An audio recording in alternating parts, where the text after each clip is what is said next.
In the north of ancient India, where Nepal is today, a figure emerged more than 2,500 years ago, one who would defy conventional understanding of wealth, power, and happiness. His name was Siddhartha, but he became known throughout the world by the name of Buddha. His tale starts when the nobleman Subdhana, king of the Shakya clan, and his wife were attempting to have a male heir to succeed him, but were encountering obstacles. In a dream, Queen Maya was visited by a large white elephant with 6 ivories. The kingdom's priest indicated that this was a very hopeful sign, that the sovereign was finally pregnant and her son was destined to be a powerful leader. The queen gave birth to her son during a journey to the beautiful Lumini garden, where she held on to the branches of a beautiful tree and brought her son into the world. The infant was extremely beautiful, and a glowing aura seemed to surround him, proving that he was certainly a special child. A wise sage known as Eight was summoned to meet the baby, and he burst into tears when he saw the child. When he was asked to explain why he was weeping, he said that it was because the prince was meant to attain the true liberation that the sage had been seeking all his life.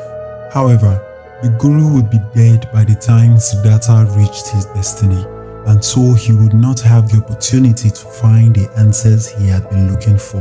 It also explained to the king that the child would not be the heir he so desired to take his place on the throne. When his time came, he would leave the palace in search of the truth. The small prince Siddhartha Gautama was raised entirely away from the outside world, as his father feared that the call of destiny would take his son away from his kingdom. When Siddhartha Gautama came of age, he was offered several young princesses to choose as his wife. He decided on Yashodhara, who was known for her beauty and virtue. The king gifted the couple 3 magnificent palaces, one perfect for the summer, another ready for the rainy monsoon season, and a winter palace. They were known as the palaces of the 3 pleasures, where the couple had all the material goods they needed for a joyful life. The couple were blessed with the birth of a healthy child named Rahula, and the king was overjoyed as his succession seemed assured. The king finally allowed his son to step outside the walls of his palace to see the kingdom that he would rule in the future. But the prince's route was carefully selected so that he would not encounter the world's mystery. However, although he was in touch with the beauties of the world, Siddhartha came across a man who was suffering from a serious illness which he had never seen before. It pained him to think that people dear to him would also be subject to such ailments. He had never come across old people either, so elderly that almost all their strength had deserted them. He began to reflect on the finitude of life and the inevitability of death. Siddhartha Gautama was anguished as he could not understand how people could cope with the possibility of death, which was always lurking around the corner. Then he met a homeless man who looked poor but had an unshakable spirit, brimming with confidence and peace. The prince went to the man and was told that he had renounced his life of comfort to free his spirit from the suffering of the world. Upon returning to the palace, Prince Siddhartha kept thinking of the man's words, and suddenly his destiny was revealed to him. He had to give up all that life of luxury and pleasure and embark on a spiritual quest. In the silence of the night, Siddhartha Gautama, hiding from his father, fled to start his mission of self-knowledge. Prince Siddhartha Gautama had abandoned his luxurious way of life and started his journey of trade. In his silk robes or simple garments, just like those of the people who lived in the forest, he was now alone, away from all the adulation of his wealthy court. Siddhartha Gautama had relinquished everything that bound him to his old way of life and set out across the world looking for those who could help him achieve his goal. Siddhartha Gautama learned the art of meditation from the master Alara Kama and perfected the technique of the realm of nothingness, where the Buddha's mind would detach itself from the material awareness and perceive only infinite. However, even though he considered this lesson valuable, Siddhartha still thought it was not the answer he was looking for to find enlightenment. He then began to meditate with the master Udaka Raputa, who taught him new meditation techniques that improved his self-reflection. The young Gautama appreciated the lessons but noted that willfulness, usefulness, they were not enough. Siddhartha Gautama then set off for the king of Magadha, where aces gathered to practice together. Like Siddhartha, they had renounced the comfort of life and lived simply. When they observed the newcomer's commitment and the way he gave himself to his daily practices, the aces were certain that Siddhartha Gautama was the one to find enlightenment. Along with the aces, Siddhartha learned to transcend the suffering that his body felt due to pain and hunger. He came to fully master his body and senses, and nothing could disturb him.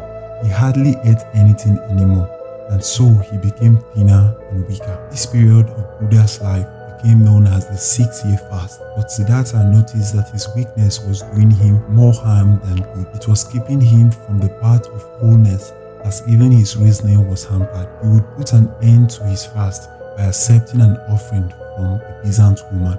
As a result, he was despised by the aces, who thought he had given up on following the path they deemed righteous. Following the great fast, Siddhartha Gautama pondered and realized that all kinds of extremes are not beneficial and that he should choose the middle path, avoiding both indulgence and utter austerity.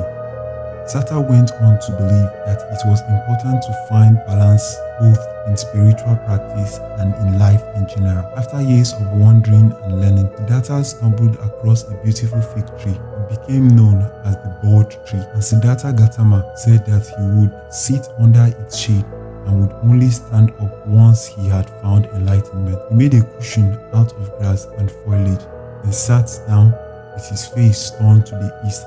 He took up his meditation, and the spirit of the world rejoiced. But the demons would not permit the ordinary mortal to break the chains that bound him to the material world. Mara, the demon of desire and deceit, emerged to divert Siddhartha from his goal. He tried to tempt Siddhartha in every way. Mara brought forth visions of beautiful women and attempted to distract Siddhartha with violent sins.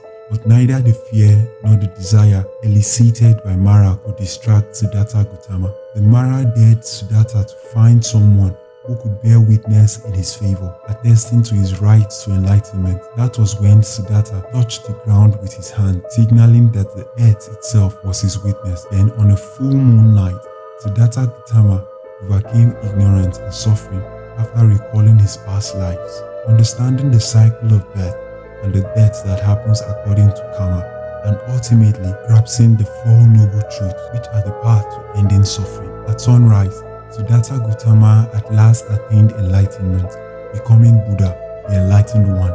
He would arise from his meditation fully awake. Buddha had fully understood the nature of reality, the root cause of suffering, and the path to liberation. He remained under the tree for another 7 weeks, observing and contemplating the profundity of his experience. After attaining nirvana, Buddha chose to share his knowledge with the world and began to wander around spreading his teachings. After Siddhartha Gautama had reached enlightenment, now as Buddha, he established the goal of helping others through his teachings so that they could find their way out of suffering. Buddha knew that most people were not prepared to receive such knowledge and pass it on. He looked for those who were better suited to accept his teachings and then recalled his fellow aces. They initially met him with suspicion, believing that he had given up his mission when he stopped fasting. However, they soon realized that the man standing in front of them was no longer the same. He exuded a peaceful energy filled with love and compassion. The main subject of Buddhist teachings was the Four Great Truths, which have become one of the key themes in the practice of Buddhism. The first is dukkha, the truth of suffering. It asserts that life is inherently dissatisfying and painful. This does not mean that life is only suffering, but rather that all conditional aspects of existence have an unsatisfactory nature. This encompasses the suffering from pain, sickness, and death, but also refers to the more subtle suffering of the impermanence and the inherent fulfillment of existence. The second is the samudaya, the origin of suffering. This identifies the cause of suffering as desire or attachment. The Buddha taught that suffering comes from our unquenchable craving for pleasure, existence, and non-existence. This yearning is rooted in ignorance. It is when there is a misunderstanding or ignorance about the true nature of reality, especially its impermanent nature. The third truth is Nirodha, the cessation of suffering. It declares that suffering can be stopped, that is achieved through nirvana, which is a state of ultimate and complete liberation from suffering. Nirvana is not a place, but rather a state of being or accomplishment that is beyond the constraints of conditioned existence. It represents the end of attachment, hatred, and ignorance. The fourth and final truth is Magga, the way to the cessation of suffering. It presents the means of ending suffering. This method is the noble eightfold path. It consists of right view, right resolve, right speech, right conduct, right livelihood, right effort, right mindfulness, and right samadhi. These truths became core foundations in Buddhist doctrines. Helped by his disciples, Buddhist teachings were followed by more and more people. After many journeys, Buddha eventually returned to his homeland and was reunited with his old father and his son Rahula, who became a Buddhist monk. After reaching the age of 80, Buddha declared that it was time to prepare to leave this world and reach final nirvana. He laid down between two flowering trees, gave his last instructions, and began a deep meditation, entering nirvana for the last time. Buddha's body was cremated and his relics dispersed and placed in sacred monuments, which became a place of veneration. Buddhism spread throughout the world, especially in China, Japan, and Korea. Several Buddhist schools and traditions have sprung up, but all of them follow the foundation and lessons taught by Buddha, who revealed to the world the paths for those seeking.